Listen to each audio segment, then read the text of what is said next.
जी, as accounting की class हमारी है जी। और एएस अकाउंटिंग में हम टॉपिक पढ़ रहे हैं कंपनी अकाउंट्स का।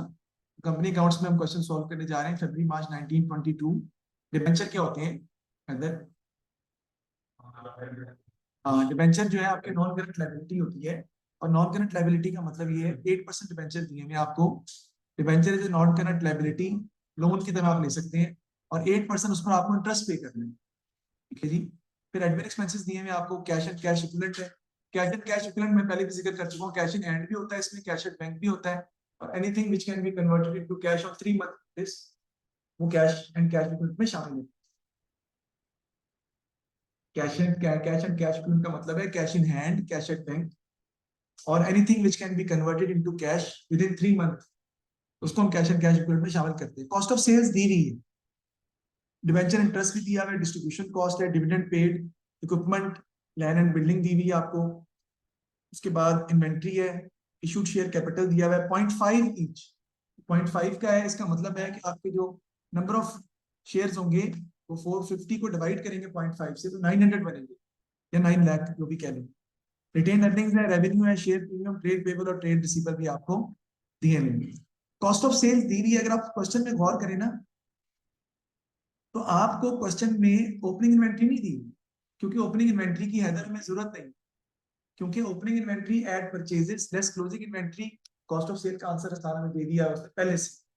तो हमें परचेजेस की भी जरूरत नहीं है, ओपनिंग इन्वेंट्री की भी जरूरत नहीं है। तो सर फिर ये इन्वेंट्री जो दी हुई है ये वाली, ये कौन सी है? ये क्लोजिंग इन्वेंट्री, इन्वेंट्री एट 30 सितंबर 19, ये क्लोजिंग इन्वेंट्री है। सर आपको कैसे पता चला?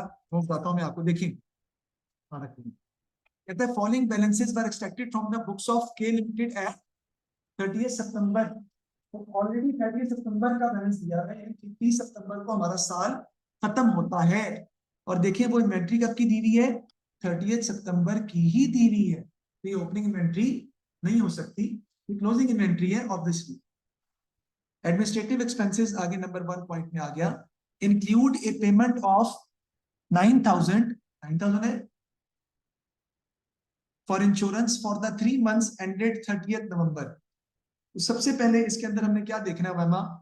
हमने ये देखना है कि आपके जो एडमिन एक्सपेंसेस हैं उनमें एक पेमेंट शामिल है। मैं इसे क्या ट्रीट करूंगा? 9,000 नहीं, मैं ट्रीट करूंगा इसको हसन 9 ट्रीट करूंगा इसको, क्योंकि 0 0 में कैंसिल करके इस बात सॉल्व कर रहा हूँ। क्योंकि ऊपर अगर आप देखें तो हमारे ऑलरेडी क्वेश्चन में 0 0 के साथ क्वेश्चन सॉल्व हुआ है, यानी 0 0 हम शामिल नहीं कर रहे। तो नीचे जो अमाउंट्स दी हुई है उनमें भी मैं 0 0 शामिल नहीं करूंगा। तो 9 जो है वो अमाउंट मैंने एडमिन एक्सपेंस में शामिल की है, जो कि 3 महीने की एडमिन एक्सपेंस है। जरा गौर करें, 3 महीने का मतलब है 3 महीने कौन से बनेंगे आपके बेटा? नवंबर तक है ना? तो साथ 3 महीने कौन से बनेंगे? नवंबर तक है, सितंबर, अक्टूबर और नवंबर, ये 3 महीनों की इंश्योरेंस है। और बेटा है कितनी? 3, 3 और 3, और टोटल कितनी बनी? 9। ओके, अब देखिए क्वेश्चन में क्या कह रहे हैं। हमने ये देखना है कि हमारा साल कब खत्म हो रहा है। ऊपर आए बेटा, financial year for this business ends on 30 सितंबर, यानी 30 सितंबर तक जो भी एक्सपेंसेस आप पे करेंगे वो हमारा एक्सपेंस है। लेकिन 30 सितंबर के बाद जो एक्सपेंस आपने पे कर दिया है वो साल का एक्सपेंस नहीं है।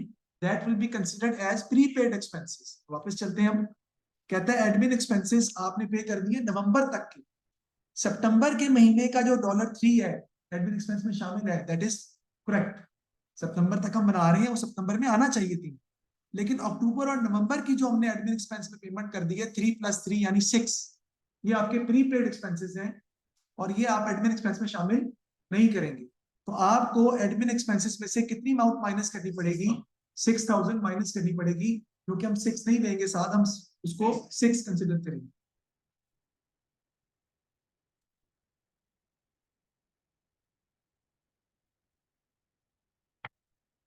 तो मैंने क्या बताया कि देखिए एडमिन एक्सपेंस कितने दिए हुए हमें? एडमिन दिए हुए 42। 42 में $9 के एडमिन एक्सपेंस शामिल है, जो किस महीने से बिलोंग करते हैं? $3 सितंबर के। तो सही है, क्योंकि हमारा साल सितंबर में खत्म हो रहा है, तो $3 सितंबर के इसी में लिखने चाहिए हम। लेकिन बाकी जो $3 है वो अक्टूबर और 3 नवंबर के हैं, यानी $6 जो है वो प्रीपेड। तो आपको 42 में से माइनस कर देंगे 6, जो बाकी अमाउंट है वो एडमिन एक्सपेंस में है। 42 में से 6 हम रिकॉर्ड नहीं करेंगे बल्कि माइनस कर देंगे। आगे चलते हैं। Carriage inward 3 had been included in distribution cost. बेटा कैरेज इनवर्ट परचेजेस में ऐड होता है, आपने गलती से डिस्ट्रीब्यूशन कॉस्ट में ऐड कर दिया है, तो डिस्ट्रीब्यूशन कॉस्ट में से क्या कर देंगे, माइनस कर देंगे और कैरेज इनवर्ट में ऐड कर देंगे। लेकिन यहाँ तो परचेजेस है ही नहीं, परचेजेस में ऐड होता है ना, तो परचेजेस में तो ऐड कर ही नहीं सकते आप क्योंकि परचेजेस दे ही नहीं। तो हम लिख लें carriage inward will be added in cost of sales. सारी बात है क्योंकि purchases is a part of cost of sales, so carriage inward will be added in cost of sales. हम कैरेज इनवर्ट को कॉस्ट ऑफ सेल्स के अंदर add कर देंगे और कॉस्ट ऑफ सेल्स में ऐड करके रिकॉर्ड करेंगे। क्यों सर? क्योंकि आपने गलती से कैरेज इनवर्ट को परचेजेस में ऐड करने की बजाय डिस्ट्रीब्यूशन कॉस्ट में ऐड कर दिया। तो डिस्ट्रीब्यूशन कॉस्ट में से 3 माइनस कर देंगे। डिस्ट्रीब्यूशन कॉस्ट कितनी है देखें, डिस्ट्रीब्यूशन कॉस्ट है 46, इसमें से 3 माइनस हो जाएगा और वो 3 हम ऐड कर देंगे किसमें, कॉस्ट ऑफ सेल्स में। Land and building include land at cost of 2,60,000। The company depreciation policies as follows: equipment 20% using reducing balance method charged to distribution cost, building 2.5% using straight line method charged to admin expenses, land no depreciation। अगर land पर ये no depreciation ना लिखी होती तो क्या हम land पर डेप्रिसिएशन चार्ज करते? नहीं करते, क्योंकि लैंड डेप्रिशिएट होता ही नहीं, क्योंकि लैंड की कोई यूजफुल लाइफ जो है वो नहीं है। Land has unlimited life, that's why it will not depreciate. फिर इनकम स्टेटमेंट हमने बनानी है और फिर हमने उसको कहते हैं आगे आगे भी सॉल्व करना है, statement of changes in equity भी बनानी है। तो हम सॉल्व करते हैं क्वेश्चन को। आपको पता है हम इसको स्टार्ट कैसे करेंगे बेटा, सेल से या रेवेन्यू से। तो रेवेन्यू हमें दिया हुआ है क्वेश्चन में कितने का, 936 का। मैं बनाता हूँ आपके सामने और हम इसको सॉल्व करते हैं। Today we are going to solve the question according to the format which is set in the international accounting standard। IAS 1 के तहत हम इनकम स्टेटमेंट बनाएंगे अपनी, और हमें उस फॉर्मेट को भी फॉलो करना पड़ेगा। सर वो क्यों? इसलिए कि पेपर में जो क्वेश्चन आता है ना उसके अंदर फॉर्मेट ऑलरेडी हमें लिखा होता है। अब उस फॉर्मेट को जो ऑलरेडी डेवलप हुआ है सामने मौजूद है उसको तो आप चेंज नहीं कर सकते, इसलिए मजबूरन आपको इनकम स्टेटमेंट उस फॉर्मेट में तैयार करनी पड़ेगी या याद करनी पड़ेगी। हालांकि आईएएस का एएस के सिलेबस के साथ कोई ताल्लुक नहीं है, लेकिन क्योंकि फॉर्मेट वो दे देगा फिर आपको उसी में वैल्यूज पुट करनी है ना। तो रेवेन्यू में से लेस कर देंगे कॉस्ट ऑफ सेल्स। देखते हैं हमारा रेवेन्यू कितना दिया हुआ है, ये क्यों खुला हुआ है। तो रेवेन्यू आपको दिया हुआ है 936। रेवेन्यू में से क्या माइनस कर देते हैं आप, सेल्स रिटर्न। लेकिन सेल्स रिटर्न फिलहाल क्वेश्चन में मौजूद नहीं है, अगर होती तो मैं माइनस डेफिनेटली करता। लेस कर देंगे cost of sales. Cost of sales हमें क्वेश्चन में ऑलरेडी कैलकुलेट करके दी हुई है। देखिए विदा हमें cost of sales already calculate करके दी हुई है, कितनी है 587। तो हम आसानी से 587 कॉस्ट ऑफ सेल्स बनाए लिख लेंगे, लेकिन 587 में हमें कुछ ऐड भी करना है और वो क्या है 3, क्योंकि 3 जो है वो कैरेज इनवर्ट था जो कि हमने डिस्ट्रीब्यूशन कॉस्ट में ऐड कर दिया था। तो डिस्ट्रीब्यूशन कॉस्ट में से माइनस कर देंगे और कैरेज कॉस्ट ऑफ सेल्स में ऐड कर देंगे, जो कैरेज इनवर्ट तो फिलहाल हमारे पास परचेज मौजूद नहीं है वरना उसमें ऐड करें। तो कितना आ जाएगा आपका 590, ये हम माइनस कर देते हैं जी कॉस्ट ऑफ सेल्स में से। 590 सेल्स में से तो आपका जीपी कितना आ जाएगा 46, आपका आ जाएगा ग्रॉस प्रॉफिट। यहाँ पे मैं लिख लेता हूँ ग्रॉस प्रॉफिट। आपने ग्रॉस प्रॉफिट बेटा पूरा लिखना है फुल नेम से, क्योंकि इसे हम कहते हैं, नाम याद नहीं आ रहा मुझे,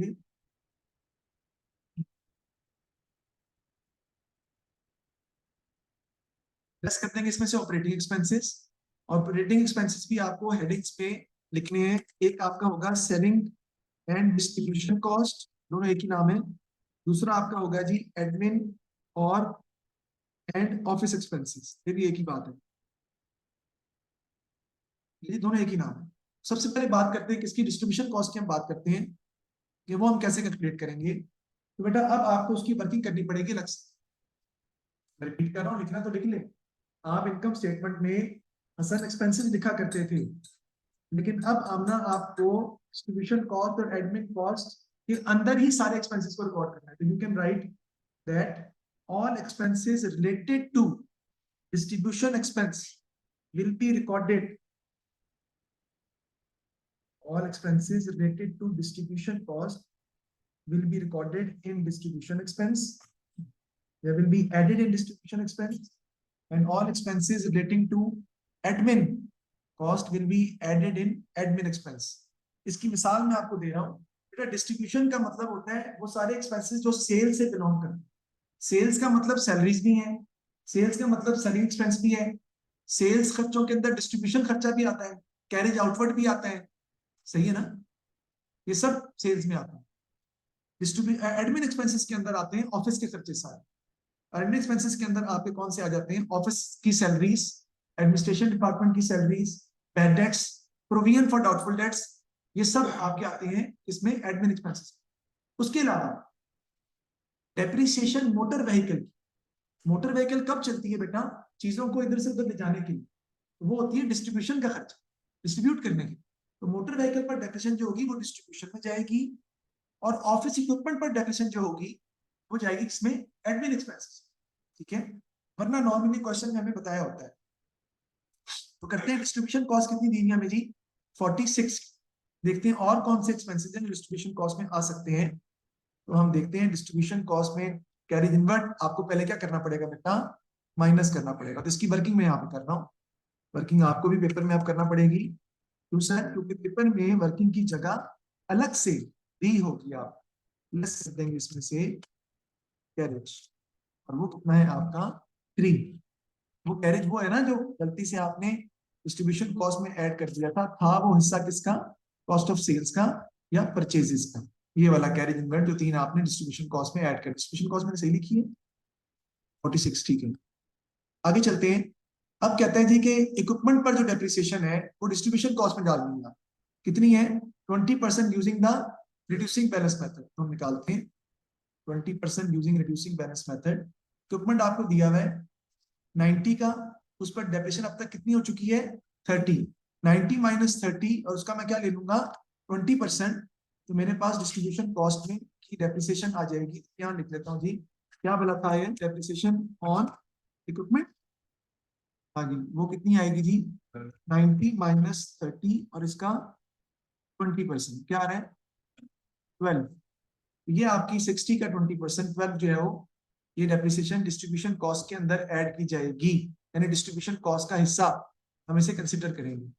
सर एक्सपेंसेस लिख दे सारे बारी बारी? नहीं कर सकते ऐसे आप। सर क्यों? क्योंकि पेपर के अंदर ये स्ट्रक्चर इसे पहले से दिया होगा। इसको स्ट्रक्चर्ड क्वेश्चन पेपर कहते हैं ना, पेपर 2 को, क्योंकि स्ट्रक्चर बना हुआ है पहले से। जब पहले से आपको डिस्ट्रीब्यूशन कॉस्ट की हेडिंग दी होगी और कोई एक्सपेंस की जगह नहीं दी होगी तो बेटा आपको ऐड करके लिखना पड़ेगा। You have no other choice, ये प्रॉब्लम है।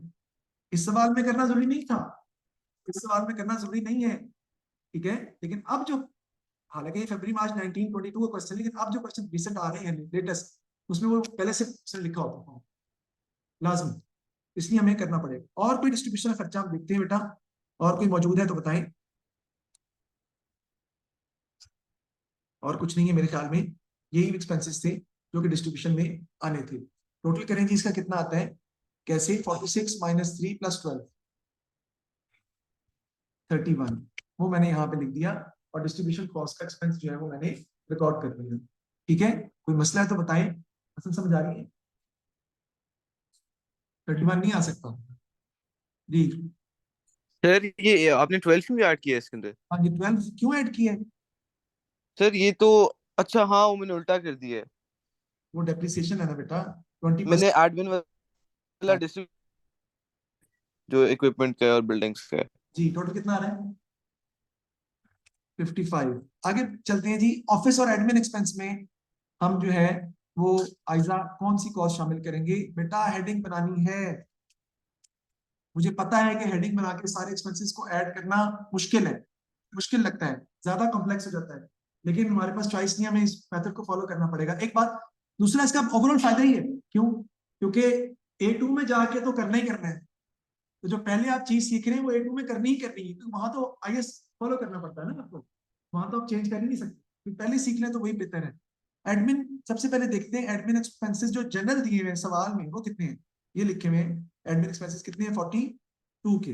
यहाँ पे मैं लिख दूंगा, आपके आ जाएंगे 42। इसमें से हम लेस कर देंगे, लेस लिखने की जरूरत नहीं है मुझे, प्रीपेड ब्रैकेट डाल दूंगा ना। वो कितने थे बेटा?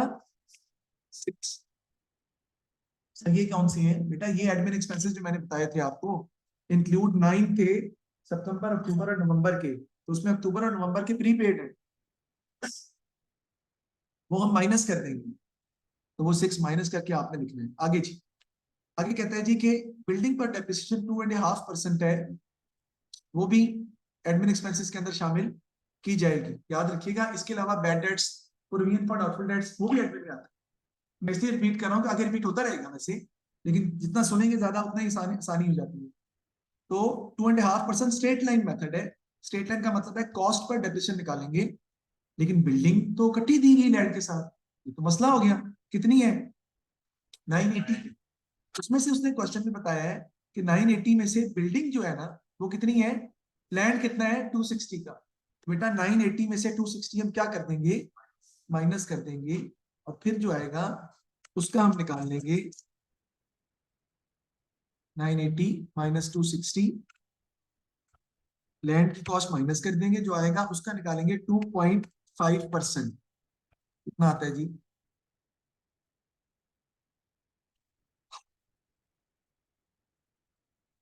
980 था यार। हाँ मुझे लग रहा था मैंने गलत लिखा है। नहीं नहीं, 980 है। 980 माइनस 260 जो आएगा उसका 2.5% जी।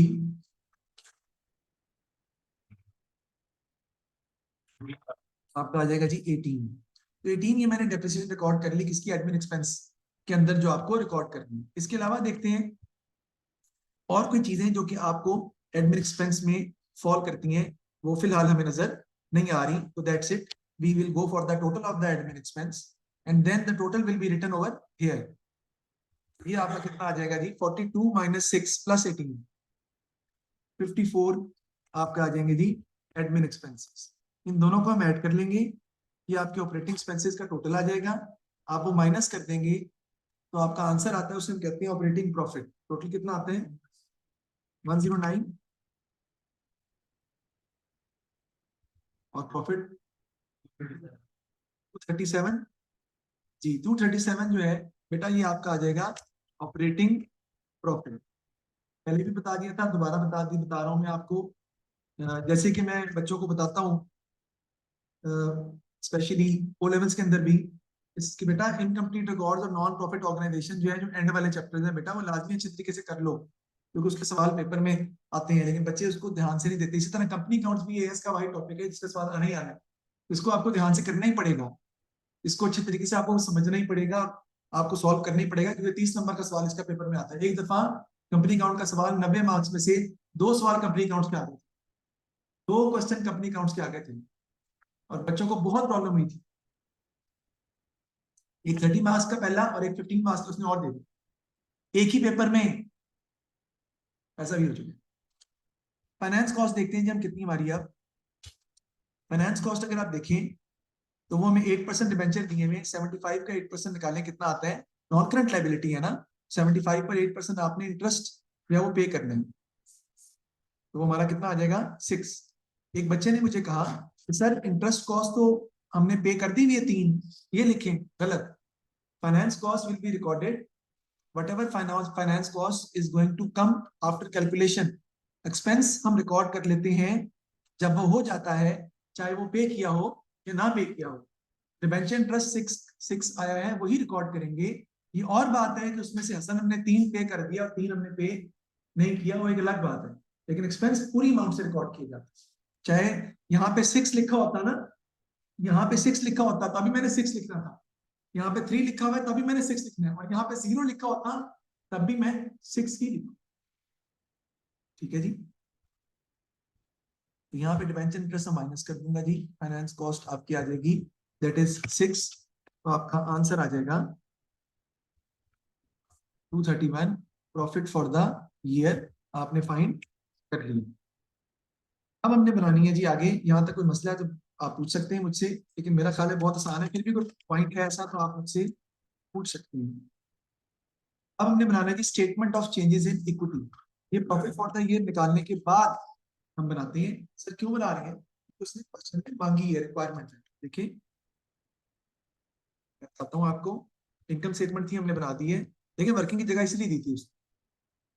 उसके बाद कहते हैं जी आगे कि आपने statement of changes in equity बनानी है, इसमें शेयर कैपिटल है, शेयर प्रीमियम है, रिटेन अर्निंग्स है, टोटल है। तो यार why not I should write first the format. मैं फॉर्मेट लिखता हूँ जी पहले अपने आसानी के लिए। शेयर कैपिटल है जी, और क्या है जी, शेयर प्रीमियम है, स्पेलिंग थोड़ी गलत हो गई, कोई बात नहीं। और क्या है जी आपका, रिटेन अर्निंग्स है, और आपका क्या है जी, टोटल कॉलम भी उसने बनाया हुआ है, तो हम भी बना देते हैं। उसने बनाया हुआ है, हम भी यूज कर लेते हैं टोटल का कॉलम। ये देखिए ना, इसी फॉर्मेट में बनाना है। सबसे पहले हमारा चेंज इन इक्विटी में क्या आता है बेटा, बैलेंस। सर आपने सवाल तो भी पढ़ा नहीं भाई, जब मुझे पता चल गया कि चेंज इन इक्विटी बनानी है तो मैंने फॉर्मेट लिख के बैलेंस तो लिख लूंगा मैं। बैलेंस का मतलब है जो बैलेंस पहले से आपके पास पड़े हुए। शेयर कैपिटल का बैलेंस देखूंगा, शेयर प्रीमियम का, और रिटेन अर्निंग्स। देखता हूँ सवाल पे जाता हूँ वापस।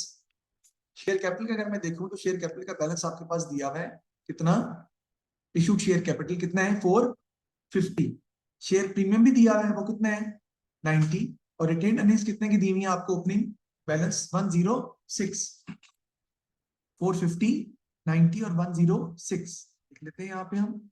शेयर कैपिटल का बैलेंस आ जाएगा 450, शेयर प्रीमियम आपका इधर आ जाएगा 90 का, रिटेन अर्निंग्स आपकी आ जाएंगी 106 की। टोटल कितना आता है बताएं, 649 आपका आ जाएगा।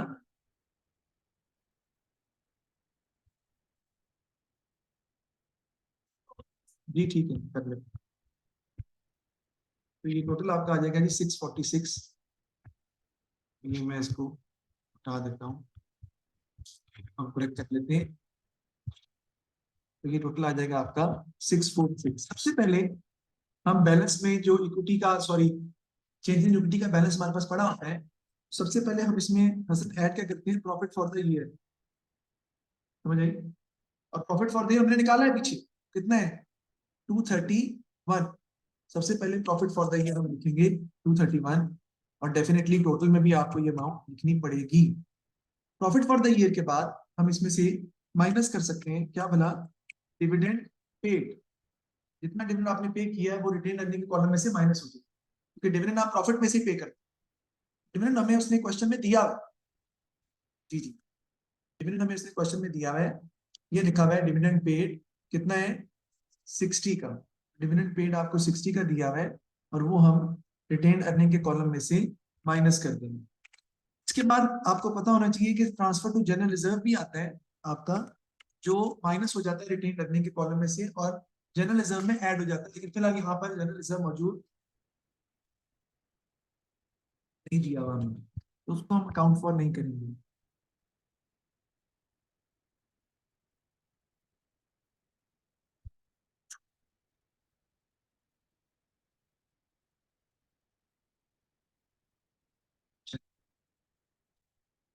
आगे देखते हैं जी, नेक्स्ट हम सवाल पढ़ते हैं अपना। ये तो हम यहाँ तक कंप्लीट कर लिया। नेक्स्ट वो कहता है क्वेश्चन में, एडिशन इन्फॉर्मेशन में, during the year ended 30 September the director had made a right issue of one ordinary share for every 2 share held at a price of 0.7 per share. The issue was fully subscribed and had been recorded in the books of account. उसने क्या, prepare the statement of changes in equity for the year ended 30 सितंबर कहता है कि आपने बनानी है, और उसकी वर्किंग भी कहता है कि आपने शो करनी है। अब हम देखते हैं कि हम जो राइट शेयर इशू कर रहे हैं वो हम इशू कर रहे हैं किस हिसाब से, 1 ऑर्डिनरी शेयर फॉर एवरी 2, और कितना उसका प्रीमियम है 0.7 पे। अगर हम देखें सवाल में, आपके पास शेयर कैपिटल कितना पड़ा हुआ है 450 का, ठीक है जी। तो क्या करेंगे हम, 450 को सबसे पहले हम यहाँ पे लिखते हैं, 450 को डिवाइड करो जरा 2 से और 1 से मल्टीप्लाई करो। 450 डिवाइड बाई 2 इंटू 1। हाँ क्यों,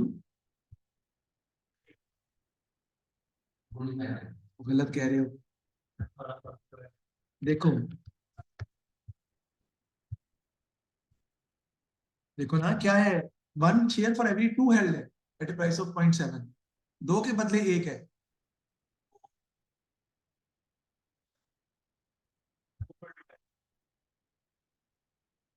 ठीक है जी। 450 डिवाइडेड बाय 2 मल्टीप्लाइड बाय 1 कितना आता है जी? अभी ये तो बात है, देखो फॉर्मेट क्या होता है शेयर निकालने का बेटा। हम पहले क्या लिखते हैं, होल नंबर ऑफ शेयर्स। ये फॉर्मेट याद रखना है, इसी को फॉलो करना है, फिर मैं बता रहा हूँ वरना गलती होगी। कितने होल नंबर ऑफ शेयर? 450, ठीक है। उसके बाद हम दूसरा लिखेंगे कोटा सिस्टम, यानी हम किस रेशो से हमने शेयर जो है वो इशू करने हैं, वो क्या है 2:1, ओके, 2:1, ठीक है। अब आएंगे आपके क्या भला, न्यू राइट शेयर्स, वो कितने आएंगे जी? 450 divided by 2 multiplied by 1, old ratio से डिवाइड कर देंगे, न्यू रेशो से मल्टीप्लाई कर देंगे, कितना आ जाएगा? 225। आगे आ जाओ। अच्छा एक शेयर था, आप सही कह रहे थे, हाँ ओके। तो कह रहे हैं एक शेयर की जो वैल्यू है वो आपकी लिखनी पड़ेगी आपको, पर शेयर वैल्यू वो कितनी है आपकी? 450 डिवाइडेड बाय 0.5, जी जी जी, कितनी आती है? तो ओल्ड नंबर ऑफ शेयर जो हमारे बनेंगे, वो मैंने अमाउंट में नहीं निकालने, वो हमें निकालने हैं किसमें, नंबर ऑफ शेयर्स के अंदर। कितने आ रहे हैं? यानी 900 ले लेना, क्योंकि 00 कैसे के लिखना है हमने। तो 900 शेयर आ जाएंगे। शुरू में भी मैंने बताया था ये 450 शेयर है, देख लें दोबारा इसको। 450 शेयर है आपके पास, यार जी 450 शेयर है और एक शेयर 0.5 का है। तो आपने पहले नंबर ऑफ शेयर्स फाइंड करने हैं कि आपके पास पुराने शेयर्स कितने पड़े हैं। तो वो आपके पास आ जाएंगे 450 अमाउंट है, डिवाइडेड बाय 1 शेयर की वैल्यू कितनी है? 0.5, तो नंबर ऑफ शेयर आपके आ जाएंगे 900। फिर हम आगे सवाल सॉल्व करेंगे। नेक्स्ट अब हमारा क्या होगा, 00 में नहीं ले रहा ना, क्योंकि हमारे सवाल में उसकी जरूरत नहीं थी, इसलिए 900 शेयर आ गए। अब कोटा सिस्टम जो है वो आपका क्या है, 900 डिवाइडेड बाय 2 मल्टीप्लाइड बाय 1, तो आपके वही आ जाएंगे, यानी 450 शेयर्स। अब इसकी हम एंट्री पास करेंगे बेटा, बैंक डेबिट कितने से? 450 इंटू 0.7 से, कितना अमाउंट आएगी? 315। शेयर कैपिटल इज क्रेडिट हो जाएगा आपका, ये हमेशा लिखते हैं हम किससे? फेस वैल्यू से। ये आ जाएगा 450 इंटू 0.5 से, ये आपका आ जाएगा 225। और बाकी अमाउंट आपकी जो डिफरेंस है वो क्या आ जाएगा? शेयर प्रीमियम लिखूंगा मैं पूरा, 450 इंटू 0.2, तो ये आपका कितना आ जाएगा? 90, 90 आ जाएगा, ठीक है जी। तो bank to share capital to share premium, अच्छा समझ आइए आपको। बैंक आपका आ जाएगा 0.7 से। सर ये आपने कैसे लिखा है, देखिए आप एक शेयर कितने का इशू कर रहे हैं, राइट शेयर आप कितने का इशू कर रहे हैं? 0.7 का। ये 0.7 की अमाउंट बेटा कैसे बनी है, देखिए ये 0.7 की अमाउंट कैसे बनी है हमारी, 0.5 इसमें एक शेयर की प्राइस है, 0.5 इसमें एक शेयर की प्राइस है, और प्लस 0.2 इसमें क्या है? प्रीमियम है, तभी इसकी शेयर की प्राइस 0.7 बनी, ठीक है सर। तो 0.7 से बैंक आपका बढ़ रहा है, लेकिन आपका शेयर की प्राइस जो है वो 0.1 ही है, एक शेयर की प्राइस 0.5 ही है सॉरी। तो आपका बैंक कितने से आएगा? 450 इंटू 0.7 से। Share capital is always return with face value every, वो फेस वैल्यू से ही आना है, यानी 0.5 से। और प्रीमियम आपका बाकी अमाउंट आ जाएगी 0.2 से, जो कि 90 आपका बन जाएगा। अब हम यहाँ पे इसको रिकॉर्ड कर लेते हैं। राइट शेयर्स आपके आ जाएंगे, शेयर कैपिटल में आप लिखेंगे कितना? 225।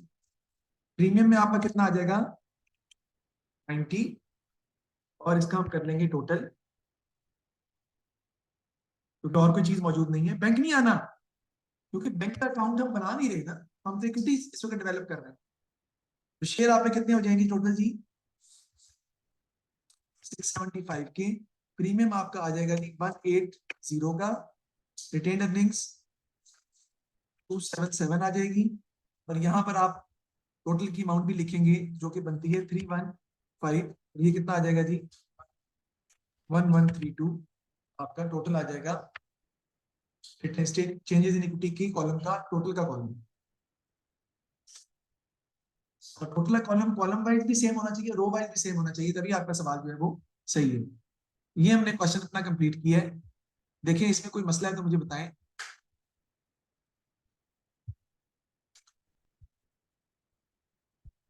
आगे देखते हैं क्वेश्चन में मजीद हमें वो क्या कह रहे हैं। बी पार्ट के बाद वर्किंग थी वो हमने कर ली है। कहते हैं directors wish to raise additional finance, they are considering making either a further right issue of ordinary share और इशू अनदर डिबेंचर। तो बेटा क्योंकि ये सवाल बहुत दफा पेपर में आता है, तो अगर आप लिखना चाहते हैं आप लिख भी सकते हैं, क्योंकि ये बहुत दफा पेपर में आता है। ये आपको ये आना चाहिए कि हमने कैसे इसको यूज करना है। Advise the director which option they should choose, justify your answer. कितने नंबर है इसके जी? 5 नंबर है।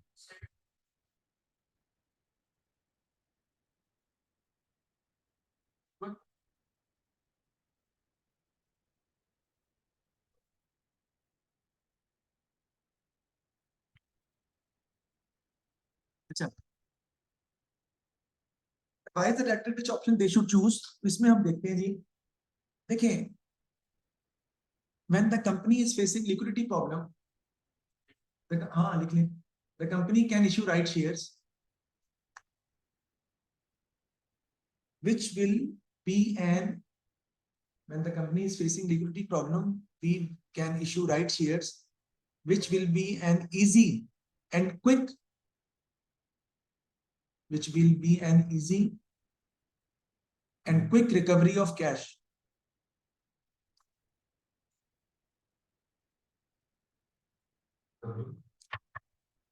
Of cash.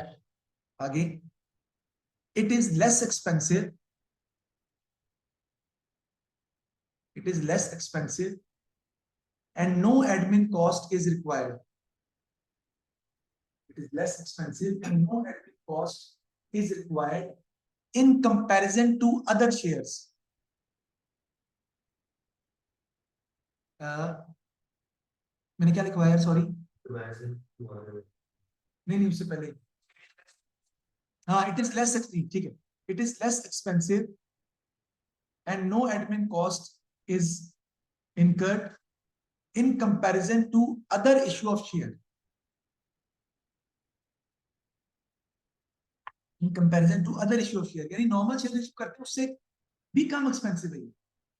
ठीक है जी। आगे, share holders will be happy as they are getting shares at a lesser price. हाँ वो भी कैसे, shareholders will be happy as they are getting shares at a lesser price.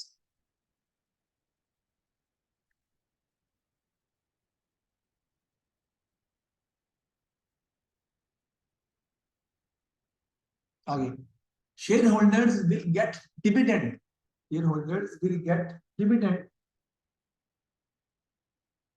only in case of profit. Shareholder will get dividend only in case of profit. मैं ये भी लिख सकता हूं इसमें कि in case of loss no dividend payment is required. एक ही बात है, in case of loss no dividend payment is required.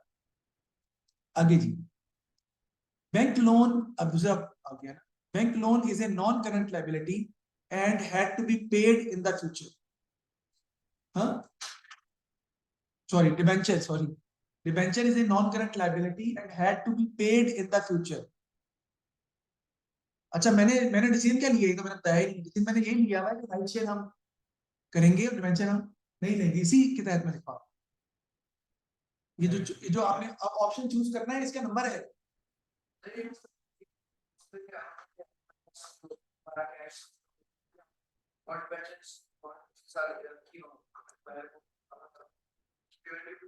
आप वैसे भी दे सकते हैं, कोई जरूरी तो नहीं है, लेकिन क्योंकि बेहतर राइट से ज्यादा बेहतर होते हैं इसलिए हम के बारे में बात कर रहे हैं, दोनों है। अच्छा, debenture is non current liability and had to be paid in the future. आगे लिखें, interest cost, interest cost will decrease, interest cost will decrease profit even in case of loss. Interest cost will decrease profit even in case of loss. Loss हो तब भी interest पे करना पड़ेगा, जबकि वहां नहीं है, वहां डिविडेंड तब पे करेंगे जब सिर्फ प्रॉफिट है। ठीक है जी, आगे interest expense will decrease profit anyways. Interest expense will decrease profit anyways, interest पे करने से प्रॉफिट तो कम होना ही होना है आपका। आगे business will become risky, business will become risky and it is difficult to acquire bank loan. Business will become risky and it is difficult to acquire bank loan in the presence of debenture. Business will become riskier. Business will become riskier and it is difficult to acquire bank loan in the presence of debenture. जारी बात है, debenture भी एक non current liability है, उसके होते bank हमें loan देने से कतराएगा, तो उसको पता है कि पहले इंटरेस्ट पे कर रहे हैं, पता नहीं हुआ इंटरेस्ट पे कर सकते हैं कि नहीं कर सकते, हमें उसको रिकॉर्ड करना पड़ेगा।